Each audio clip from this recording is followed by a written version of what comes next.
And we're live. Good morning. Welcome to RE Journal's Breaking Through the Disruption webinar series. Today, Wednesday morning, we've got Craig Miller from Duffy and Duffy. He is a cost segregation study expert. He is going to talk about how you can use the rules of the tax code to put cash in your pocket or reduce your taxes. Today, I'm going to let Craig go with his PowerPoint. Craig, do you want to do a quick introduction and then I'll get the PowerPoint started? Certainly. Good morning, everyone. I am broadcasting to you from Cleveland, Ohio. Duffy and Duffy Cost Segregation is an engineered cost segregation study firm. We were the first Ohio cost segregation firm, founded in 2002. Our offices are in Columbus, Ohio, Cleveland, and we have an office in Detroit, Michigan. We do studies nationwide. We've done studies in 33 states. And this is all we do as a additional service, complementary service. Besides the cost segregation, we do offer the 179D Energy Policy Act tax deduction for energy efficient buildings. So I'm glad to be here, and I look forward to speaking with you for the next hour. Okay, Craig, it looks like we've got a lot of people logged on right now, so I'm going to pause here quick and do some quick housekeeping items.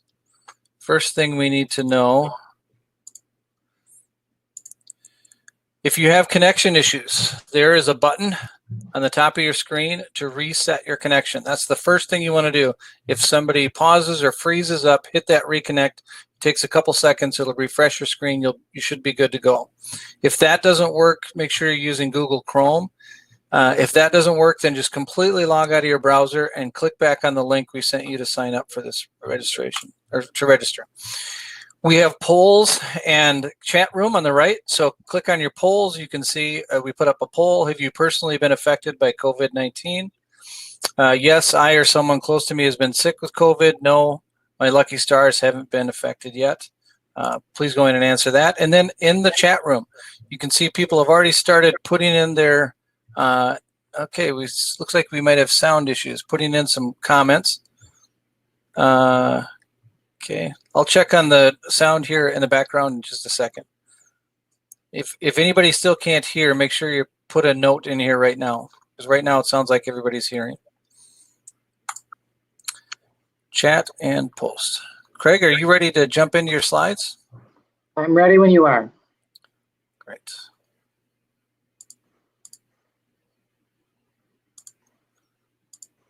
All right, you're up and running. Okay, I'll take it from here. In 2006, Duffy and Duffy Cost Segregation reached out to me and wanted me to join their firm. I had been a CPA. I've been a CPA for 23 years and was a former tax commissioner agent for the state of Ohio. And they approached me and said, hey, Craig, we want you to join our company. We're growing. It's this relatively obscure niche consulting service for commercial property, and it's called cost segregation. And this was in 2006. And I looked at them puzzled and I said, what is that? I've never heard of that. And I joined the company immediately because I saw the value, and I knew a number of CPAs and attorneys and developers and engineers and architects. And I've been with the company ever since. I became company president in 2015. And primarily the cost segregation engagements our firm anyway conducts is because referrals come in from CPA firms. Probably 90% of our firm's engagements come directly from CPA firms who partner with us, who don't have that knowledge or expertise in-house. But it's a really neat niche, and there's lots of providers that are out there that can do these studies for the benefit of CPA firms and tax advisors and commercial property developers, residential and non-residential, as long as it is real property used in a trade or business or to produce income. So cost segregation is a term that the IRS has given to an engineered tax deferral tool that allows building owners and tenants in leased space who pay for improvements to allocate building costs and units of property between real property and personal property for proper classification for depreciation and tax purposes. And this is based on and rooted in case law and IRS guidance. Now that's important.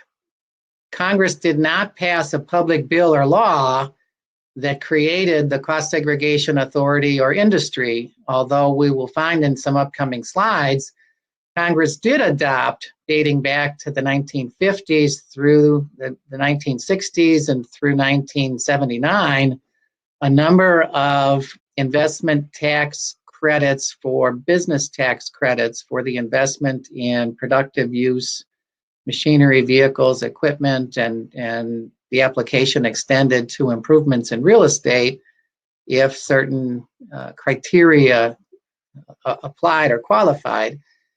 And if we can segregate out and identify units of property that can be written off over a shorter period of time, the depreciable class life of a non-residential commercial building is currently 39 years, and rental residential 27 and a half years. That's a forever period of time to recover the cost of an investment in commercial real estate.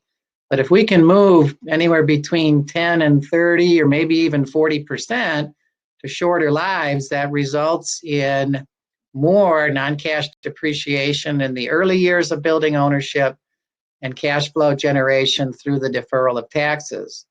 What the IRS wants to see is a quality study prepared by qualified engineers and estimators.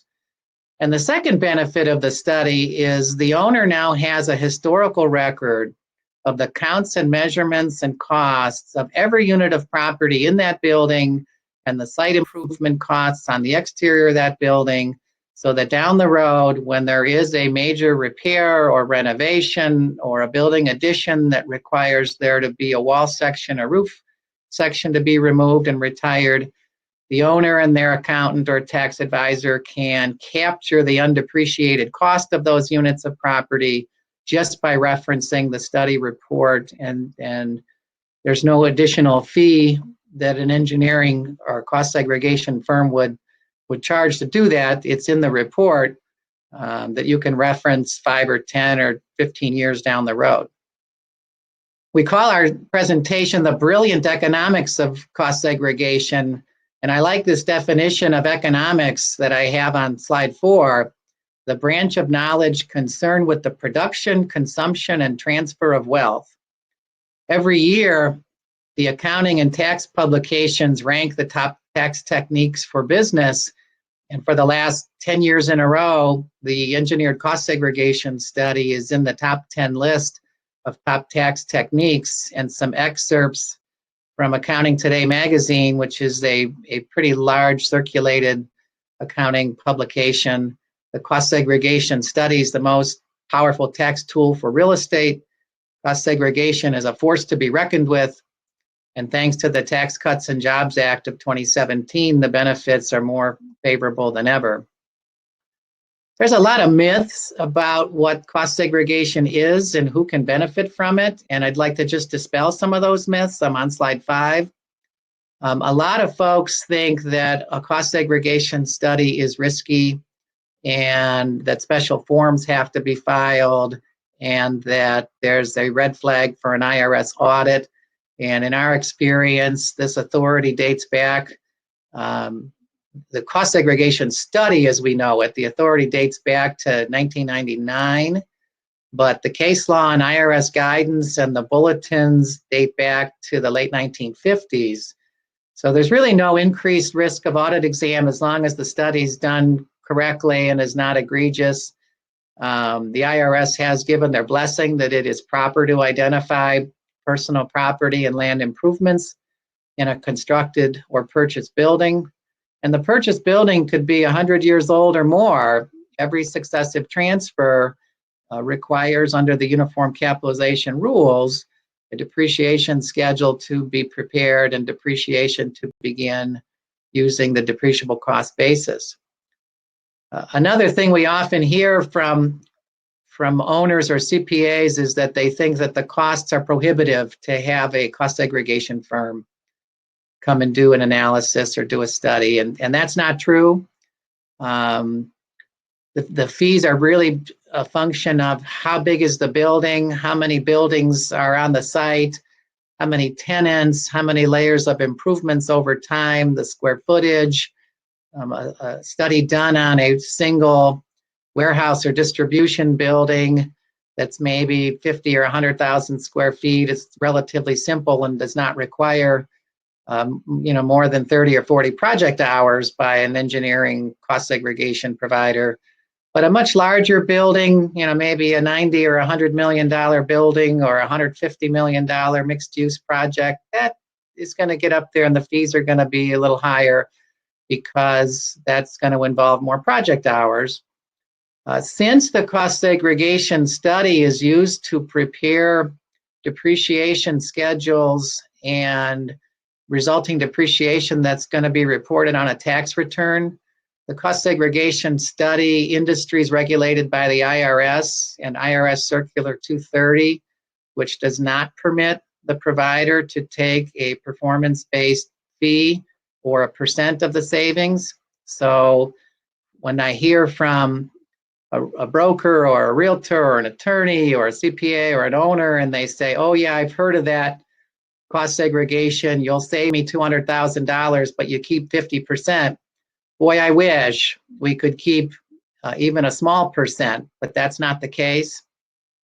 Typical studies, the return on investment to the after-tax cost of the engineered study fee on a small building, maybe the ROI is 8-to-1, but we've seen benefit to cost ratios that exceed 200-to-1. Oftentimes we hear pushback when we meet with an owner or a CPA and they say, oh, that savings isn't that much and we're going to get the deductions anyway. It's just a timing difference. Well, that timing difference can be significant. And for taxpayers that are in the highest tax bracket, those tax deferrals, federal, state, and local tax, cash flow is king.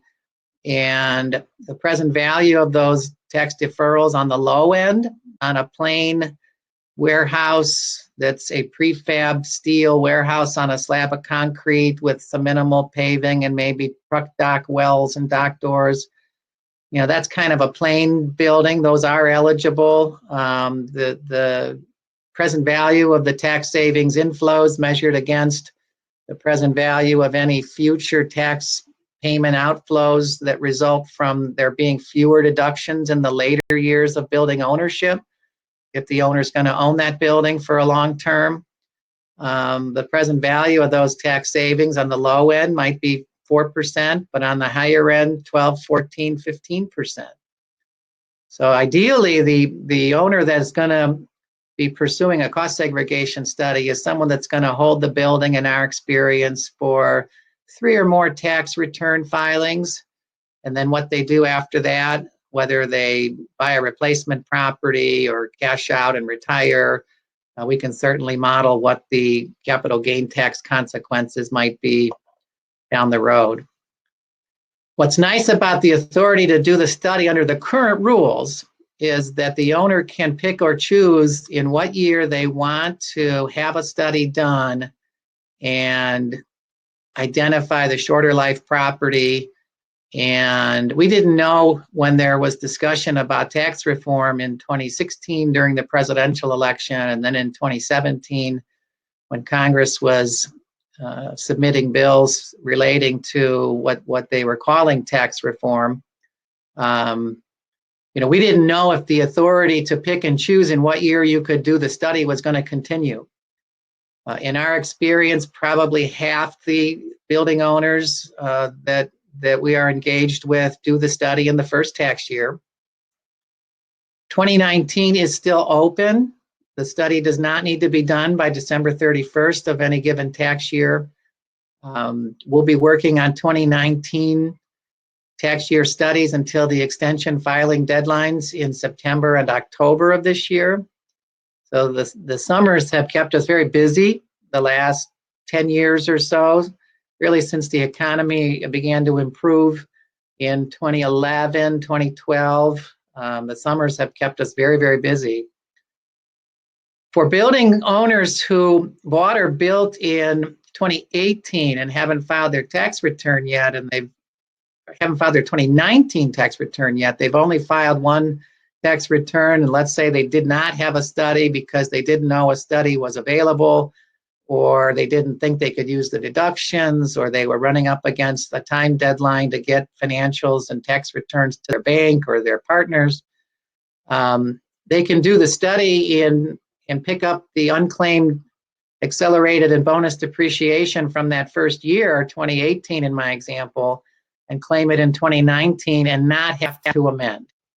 At their option, under the current rules, they can amend the 2018 return, but if there's multiple partners or investors or members in a pass-through, amending's not looked upon too kindly, so that unclaimed depreciation can be claimed in year 2.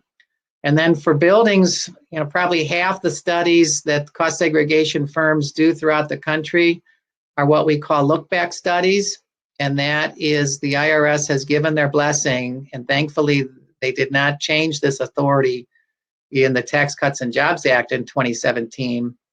Currently, we're doing a number of studies with original capitalization dates as far back as 1994, 1995, and more recent, where an owner just finds out a study's available, they need the deductions, they're in the higher tax bracket, the study's done, and they change their accounting method and get all that unclaimed depreciation when filing their current year return, including extension. One of the things that sometimes motivates owners to do the study and claim the change in accounting method are situations where they suddenly have phantom income. Often we'll get a call from a CPA or an owner, and they'll say that they're several years into their amortization of their construction loan or their mortgage loan, and they don't have as much interest deduction in those later years of the amortization schedule, and as a result, they've got fewer interest deductions and phantom income. That's a great opportunity for a cost segregation study. So let's say you bought or built 8 years ago, 9 years ago, 10 years ago. Instead of refinancing and starting the interest deductions all over again, how about consider a cost segregation study? And cost segregation firms nationwide will provide a free written estimate of what the tax deferrals will look like based on the building type and size and use, and then quote you a fixed flat fee quote without any cost or obligation. So I mentioned that Congress didn't pass a bill or law, but the legal framework is as a result of a 1997 tax court ruling. Upon audit examination, the IRS was challenging a for-profit hospital owner-operator called Hospital Corporation of America and denying their classification of lots of specialty units of property in a hospital that, based on prior investment tax credit case law history and rulings and IRS bulletins and legal memorandums and revenue procedures, they were classifying nurses' call stations and cabling for business machines and televisions and surgical lighting and wall and floor coverings and lots of other things in a hospital that are personal property dating back to the 1950s that the IRS had already and the courts had already agreed to. And the IRS took the position in 1997 upon audit that in 1980, when the Congress did away with what was known as component depreciation, that they didn't have the authority to segregate or componentize these units of property. And the taxpayer said, "We believe we do," and they appealed it to the tax court. And the tax court turned to the IRS and said, "Hey, IRS, we can't undo all this case law history that dates back to the 50s. You better come up with how we're going to handle this and police this going forward." And the IRS reluctantly agreed. They certainly could have appealed it, but they chose not to. They acquiesced, and they said, "Okay, taxpayer, this is something that we recognize that buildings do have personal property and land improvements in the building and around the building. And if you're going to do this and you're going to front end load the deductions, you better have a study to back it up. Real quick, Congress passed the Stimulus Act, and I'd like to be mindful of everybody that's out there that knows someone who has been affected, and those of you that have family and friends that are in the medical industry, including myself. My wife's a registered nurse. My brother's a registered nurse. And they are, they don't look forward to going to work every day right now. But the Stimulus Act has been great for commercial real estate sector over and above what the Tax Cuts and Jobs Act offered in 2017, which was great for commercial real estate. Commercial real estate was the largest beneficiary of the 2017 Tax Act by far. But some things to bring to your attention, you may have seen that the 2017 Tax Act had an excess business loss deduction limitation for businesses of all type, including for those that own real estate, similar to the 80% NOL loss carry forward limit. The retail glitch has been fixed, and the NOL carryback that was eliminated in 2017 has temporarily been revived for NOLs that are generated in tax years 2018, 19, and 20 only, with the ability, whether they own real estate or not, to carry back losses to the 5 preceding tax years. And they don't need to, especially for pass-through, real estate owned and pass-throughs or businesses owned and pass-throughs, taxpayers have the option. They can certainly file a 1040X, but there's also an expedited IRS Form 1045 application for tentative refund that's available. So this is pretty huge for the ability to carry back a loss that was created in 2018, 19, or 20 and get refunds of tax paid in prior years. I mentioned the 2017 Tax Cuts and Jobs Act was the largest beneficiary. The largest beneficiary of was the commercial real estate sector. The first year bonus depreciation was expanded to include purchased used buildings, which it didn't do previously. Only constructed improvements made in a purchased building qualified or ground up new construction for assets with a class life of 20 years and under. So now anyone that buys an older building, even if the building's 100 years old, who's in the highest tax bracket, should really consider looking at a cost segregation study if they're looking to shield income taxes. As you know, for those of you that are in a bona fide trade or business, you have a 20% pass-through deduction, which brings down the highest tax rate for pass-through individuals. Section 1031 exchanges were on the chopping block in 2017 during the discussion of tax reform, but 1031 exchanges were kept intact. And I'm happy to report too that the Section 179 expense deduction limitation was permanently raised to $1 million for all businesses, but the personal property that is constructed or improved in commercial and residential income producing property, Section 179 is available in addition to the bonus depreciation. And the expansion of Section 179 to include units of property or components and systems in non-residential real estate. Section 179 historically was for personal property only. Well, the 2017 tax bill expanded Section 179 to now include replacement non-residential roofs up to $1 million. And this is an annual cap and then phase out after $2.5 million. But collectively, with all of the Section 179 eligible property, up to $1 million can be for machinery, equipment, vehicles, computers, furniture, but also replacement non-residential roofs, replacement fire and security systems and alarms, replacement HVAC.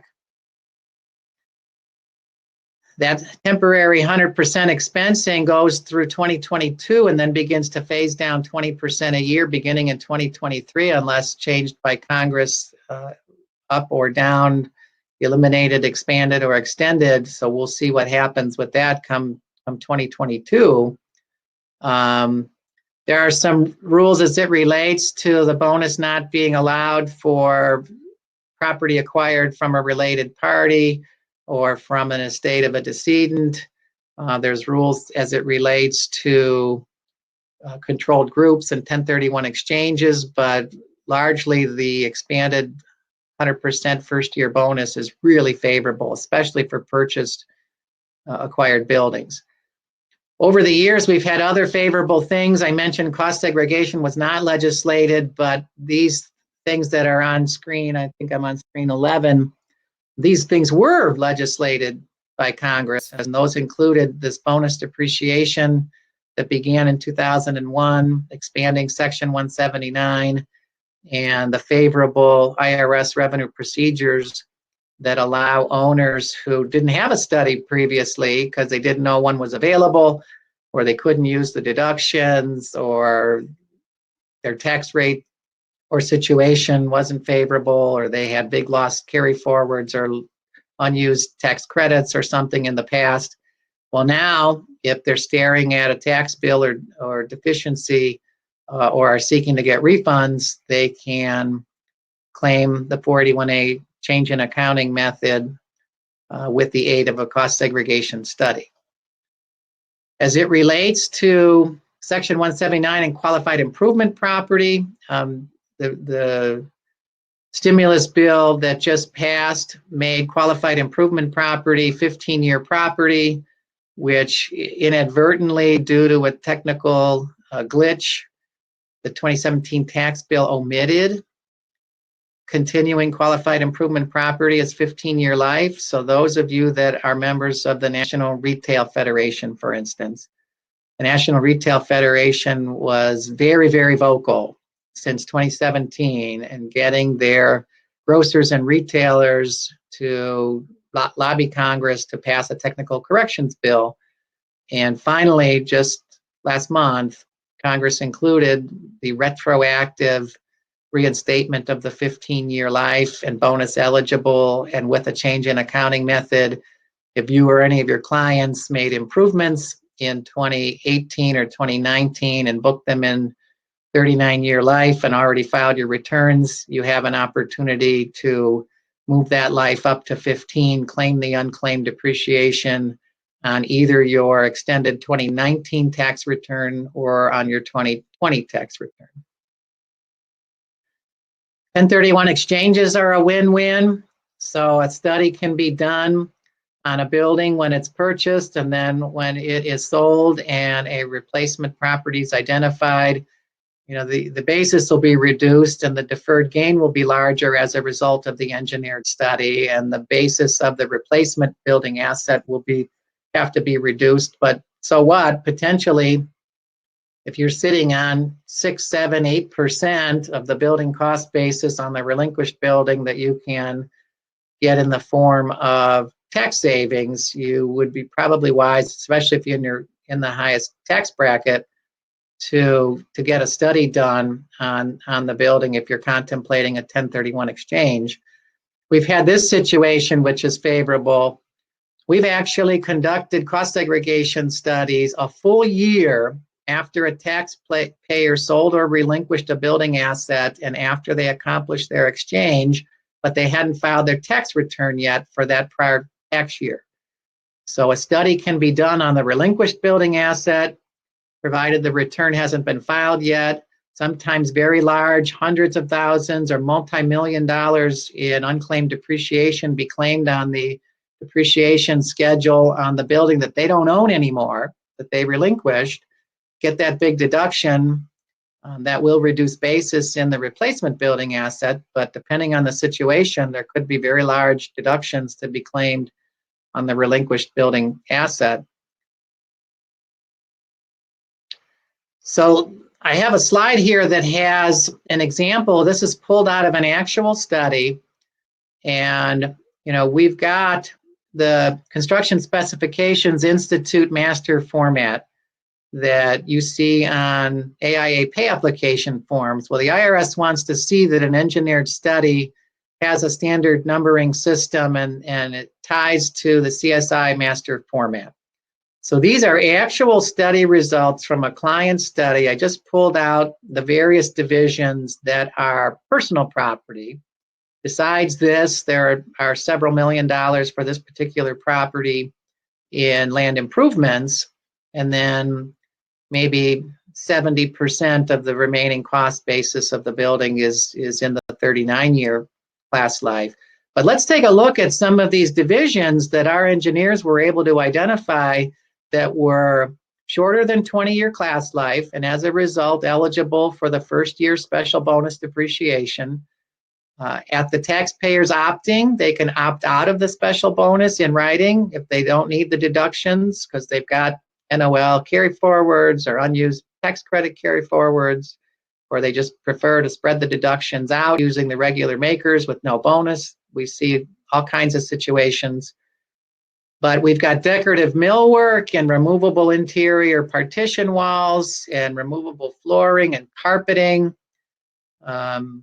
We've got some interior business equipment. We've got appliances and cabinetry. We've got natural gas piping for kitchen use and water and sewer lines for kitchen or institutional use. We've got some HVAC in here for business use. Maybe there's a computer server room or other climate control requirement.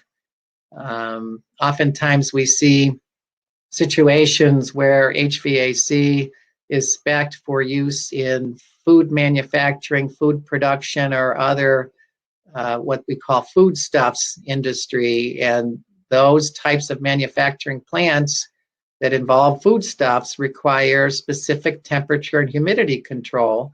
And in those instances, the HVAC is personal property because it's necessary and incidental for the manufacturing use. And the comfort of the employees in periods of hot weather is incidental. The HVAC gets the personal property class life treatment.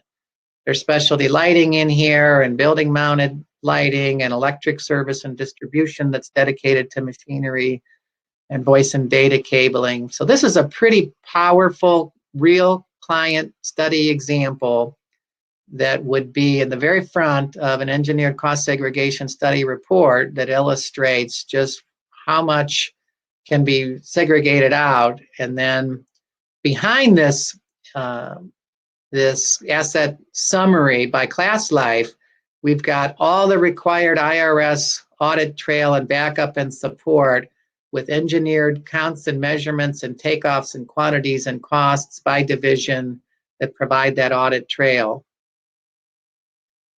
Here's another real client example. This is a hotel. It was a La Quinta Inn and Suites, about a $5.4 million hard construction cost excluding land. And when all was said and done, the cost segregation study resulted in about $1.35 million in personal property. And that did not include beds and furniture and lamps and televisions. That included items of decor and the reception area desk and voice and data cabling and business use electric service and distribution, primary and secondary for a kitchen, a bar. And this particular study, this hotel was constructed in 2015. And the owner had never heard of cost segregation and reached out. They decided they wanted to do a study for the 2020 tax year. So we were able to show them, okay, taxpayer, had you done the study in 2015, the study would have yielded over $1 million in additional accelerated and at that time 50% bonus depreciation. And the tax deferrals from the cumulative sum from 2015 through 2020 is going to be now $1.56 million in additional non-cash depreciation just in those first 5-6 years.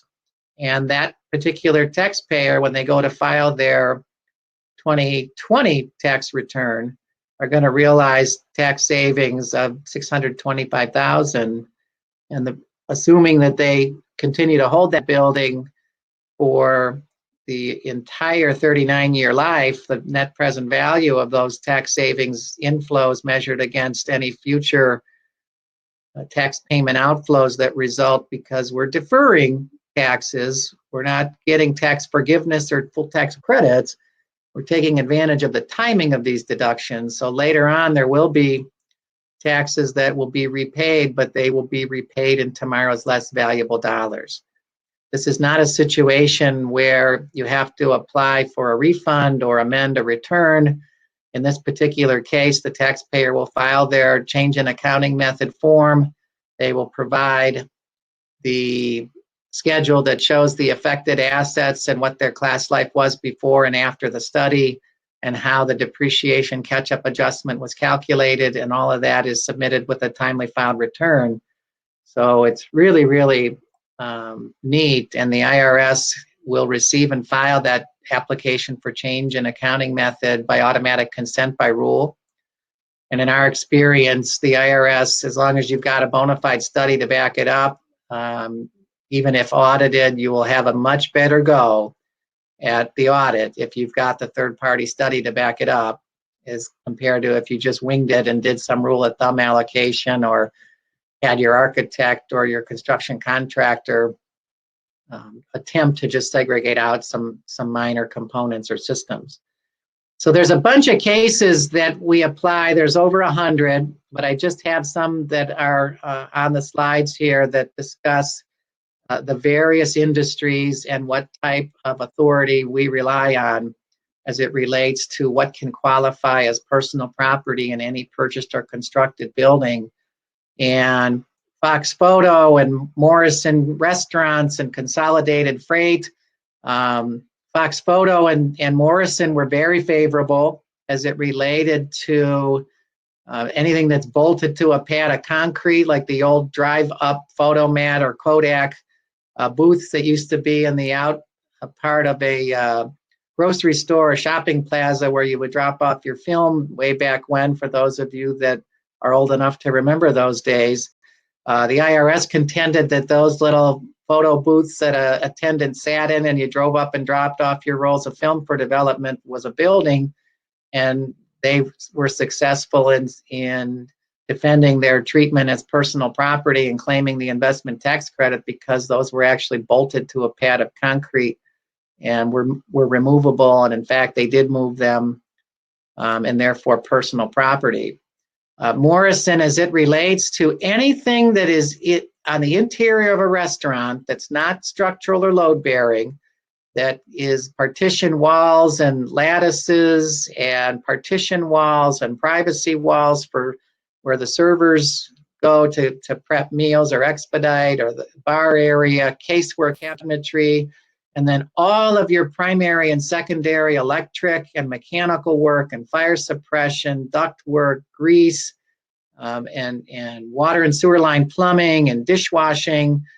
The Morrison case was huge because restaurants and all industries, including manufacturing, benefit from these rulings as it relates to, even though primary and secondary electric or plumbing is affixed to the building and pretty permanent and not going to be removed, the fact that it's for a specific business use or justification, it is personal property because it is related to the business in the building as opposed to being general building code function.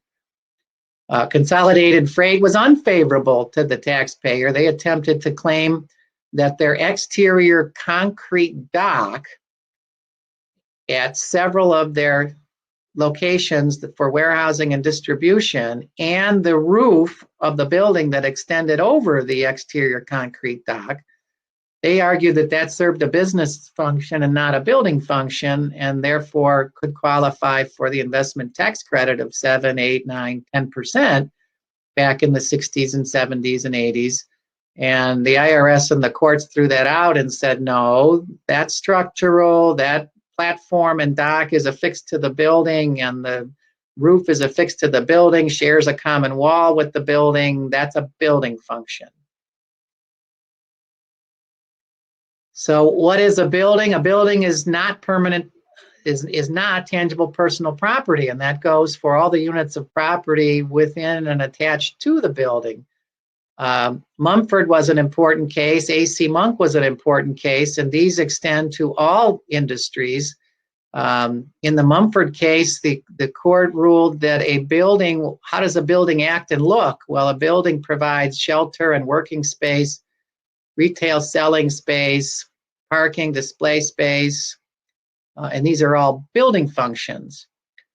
For those of you that are out there that have purchased or constructed a concrete parking garage structure, you were probably dismayed to learn from your accountant or tax advisor that a concrete parking garage structure is not personal property, and it certainly is not a land improvement, even though taxpayers argue that it's detached and freestanding and should get personal property 15-year recovery.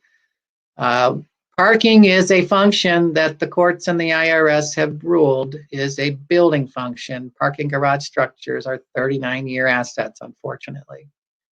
As it relates to manufacturing, certainly all costs necessary and incidental to place a piece of machinery into service for tax purposes get the same class life and recovery period and bonus depreciation. And back when there was the investment tax credit prior to 1980, they qualified for the investment tax credit, but AC Monk and others failed the test.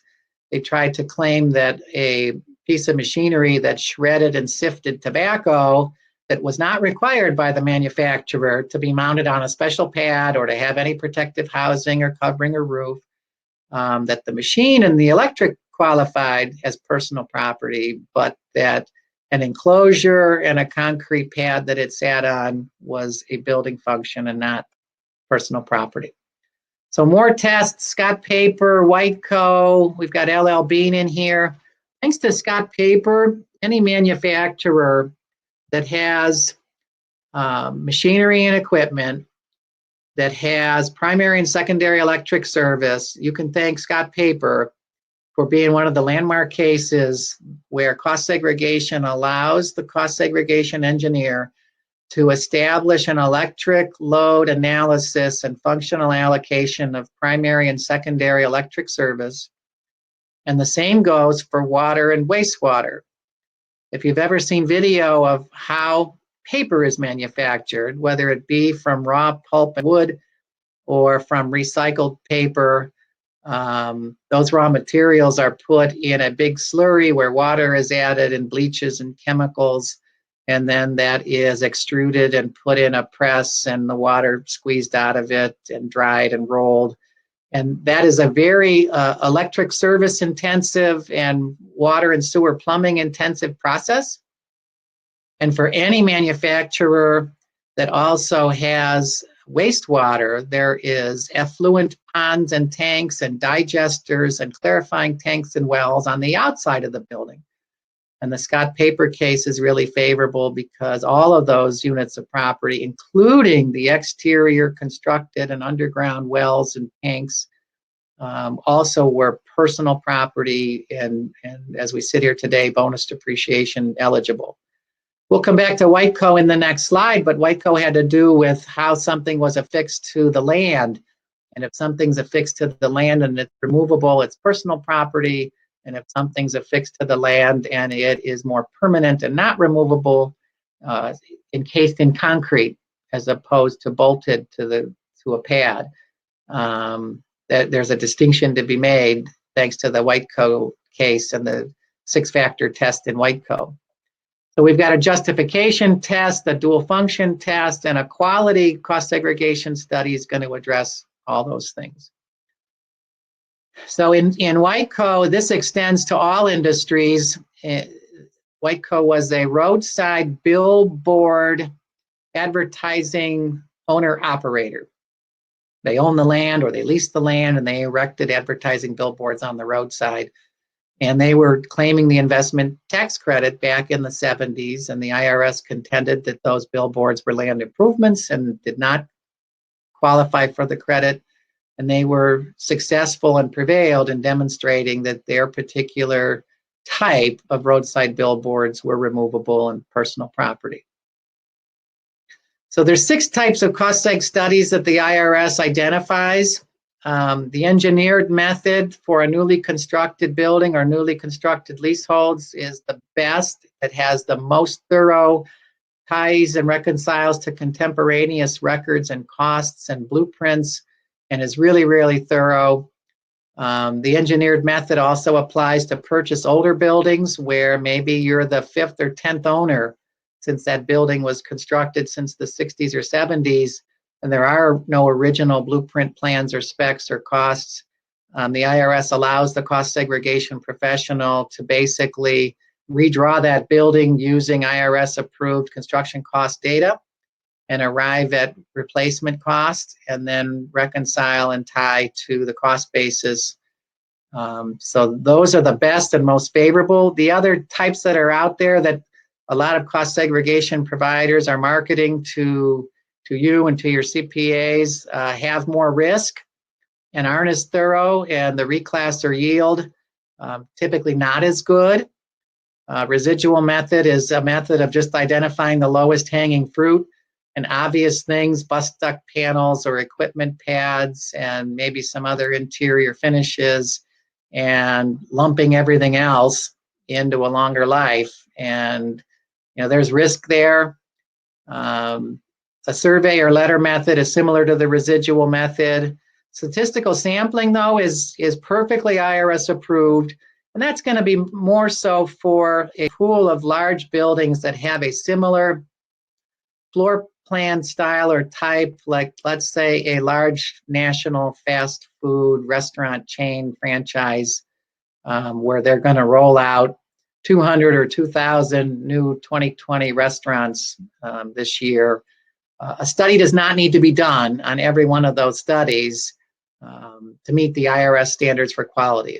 A single engineered study can be done on one, and then those allocations projected across all of the remaining properties in that pool, and then adjustments made for square footage and maybe local zoning and height and maybe acreage of the site. Some adjustments can be made.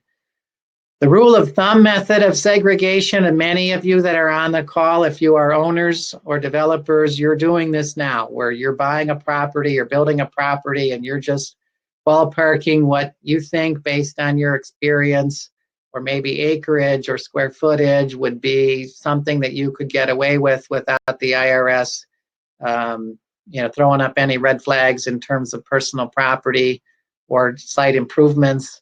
If you have done that in the past and you are seeking deductions and tax savings, it would be very easy to prepare a written estimate for doing an engineered study today, tying to what was segregated and claimed previously. And then the study is implemented, the change in accounting method is filed, and the audit protection going forward with the new depreciation schedule with the engineered study results and the unclaimed depreciation. So if any of you have that situation where you've put 10% in 15-year and 10% in 7-year, there could be another 10 or 20% that can be pulled out, and then you'd get that audit protection going forward with the study by changing the accounting method. The IRS did publish in 2004 an audit techniques guide, and in that audit techniques guide is a list of what they want to see as elements in a quality study. First and foremost is preparation by an individual with expertise and experience in construction cost estimating and engineering and architecture. Typically, a traditional design build architect or engineer is not knowledgeable about our industry, and certainly not knowledgeable about the case law and the tax court rulings and depreciation and tax accounting. So there's these other 13 elements include contemporaneous records and documentation from surveys and appraisals and blueprint plans, construction costs if they exist. Sometimes we've had success where we'll go to the local building inspection department if a buyer tells us that the seller didn't provide any blueprint plans. Well, as a matter of public record, we've been successful in certain cases in getting copies of original blueprint plans and site plans, especially for civil and site work. And that really helps maximize the identification of site improvements. And now with the special bonus depreciation being expanded to purchased used buildings, more and more owners are turning to cost segregation studies on those purchased used buildings. So the science of the cost segregation study is, we've got computer on-screen construction estimating software, where for new construction on PDF blueprint plans, we will count and measure and do quantity takeoffs for every building pad, footer, foundation, wall, window, roof, mechanical, electrical, plumbing, HVAC, wood framing, steel structural support, plumbing, fire suppression, and the IRS wants to see all that detail and see the methodology and see that audit trail. So who can benefit? The owner, typically, it's who paid for the improvements. But we had a situation come up just this week. An owner called us to say that they have secured a tenant who they have made an agreement with the tenant to give them 30 years free rent if the tenant pays for their $3 million in tenant improvements in their existing building, and they will contribute that $3 million in improvements to the owner, which they have to declare as income. But they are going to do the study, and a lot of what that $3 million is going to include is going to qualify as 15-year qualified improvements and bonus eligible. And then the second benefit is they're going to have the identification and cost for all the units of property for future ongoing repair and replacement and retirement. So in the event they replace the roof down the road or siding or windows or plumbing, they can write off the undepreciated cost upon retirement in some future tax year.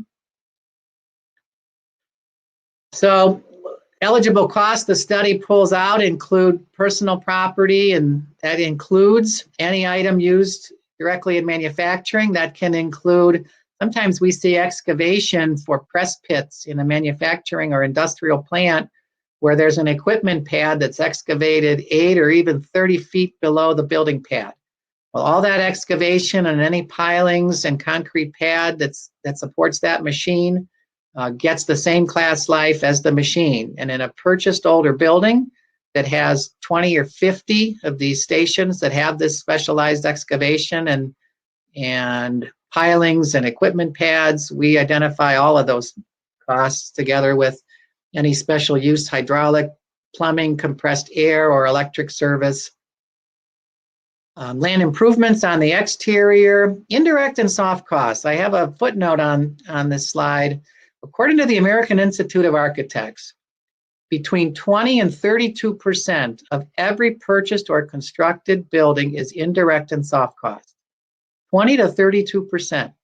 Without a study, the owner and their CPA have no authority to allocate and segregate out that 20 to 32%.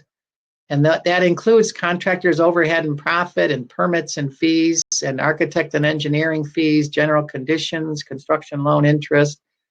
So the study is really powerful. I'm on slide 24, the typical study. We've got various client results from the last couple of years, office, retail, apartments. On slide 24, manufacturing, medical, hotel, and car dealers. That first year deferral column is the hard cash combined federal and tax savings. That's not the deduction. That's the hard cash savings. And the peak deferral in the middle column refers to what the result of the study will be and how many years it will go out. And if the peak deferral column in some of these examples is the same as the very first year deferral, that either means it was a situation where there was the 100% special bonus depreciation, and after year one, there's fewer deductions available compared to the statutory straight line rate.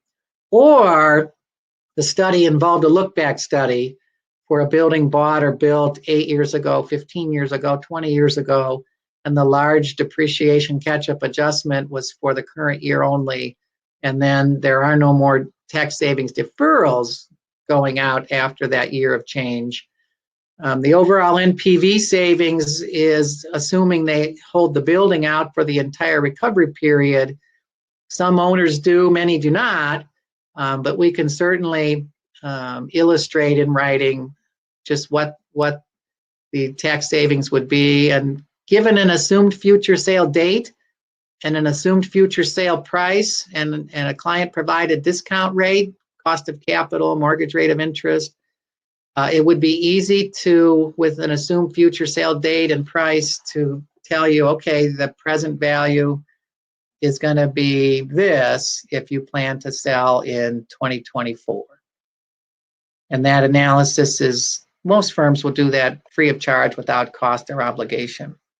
I'm on slide 25, which shows an example.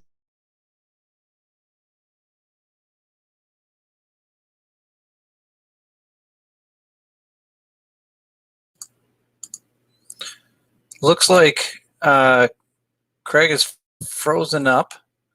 It's 10:57. I'm going to try to reach him and get this back online. Hold tight with us for a second here.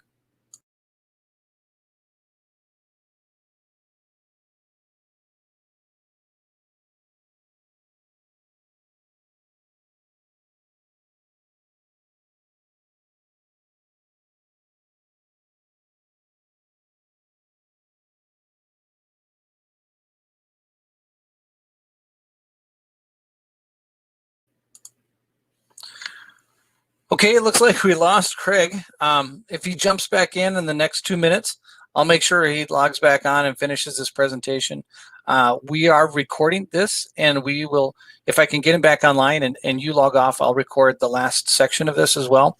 It'll be on our YouTube channel. You'll get an email sent to you in the next 24 hours with that link, and then that'll be live. If anybody has any questions for me or anything you want to bring up, put it on the list in the chat room, and I'll see if I can answer it quick. Let me just go through those.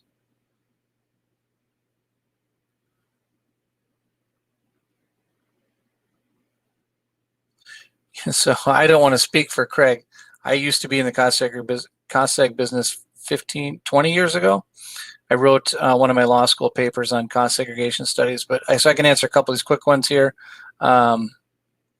Recapture when you sell, that's John Shefflin. Yes, so there you have to recapture any depreciation you took potentially, and it has different classes or character in it. So when you sell, you want to make sure that you are allocating based on how you did your cost segregation study. There's a way to minimize taxes if you do it thoughtfully on that end, but sometimes if it's a big number, it makes sense to either do a second cost segregation study or make sure you're at least allocating the sale price properly to recapture. I used to tell people that you do have to pay it back. It's like a loan from the government, but you don't always have to pay it back 100 cents on dollar. So sometimes there's a delta. Jesse Smith, yes, I'll get the slides sent out to you along with the link to the YouTube video.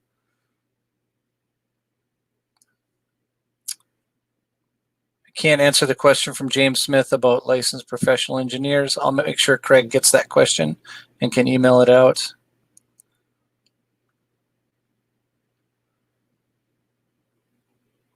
I can't tell you about a condo association. I'll make sure that Craig gets that as well. Again, sorry about the technical issues. We looked at a lot of different software providers. I'm not sure that this is a software provider issue, but we chose one that wasn't as overloaded. So Zoom, I guess Zoom calls are way overloaded these days, and this software provider has a capacity of up to 5,000 people. So we're pretty happy with it until this very moment when something like this happens. Quick promo to our upcoming webinars. We've got one this afternoon in Illinois on the contract terms force majeure, which means you might have an ability to cancel your contract. It applies to landlords, tenants, loan contracts, all kinds of things either do or don't have that. good thing to pay attention to. And then tomorrow morning at 10 a.m., we go over the CARES Act, especially how it's going to apply to small businesses. So if you're a small business person, own or a independent contractor, make sure you tune into that. There's lots of government money out there right now for people that are affected by COVID. And we will walk through with SBA professionals, an attorney and an accountant, how to qualify for those dollars and make sure you don't miss anything. With Craig not coming back on, I am going to sign us off. So to repeat, we'll put this on our YouTube channel. I will forward all of the chat questions to Craig, and hopefully he can get those out to everybody on the email list. And let's see what other housekeeping. That should do it for today. Please reach out to me. You should have my email from the confirmation, or if you need anything else, please feel free to look up RE Journals. Thank you. Have a great afternoon.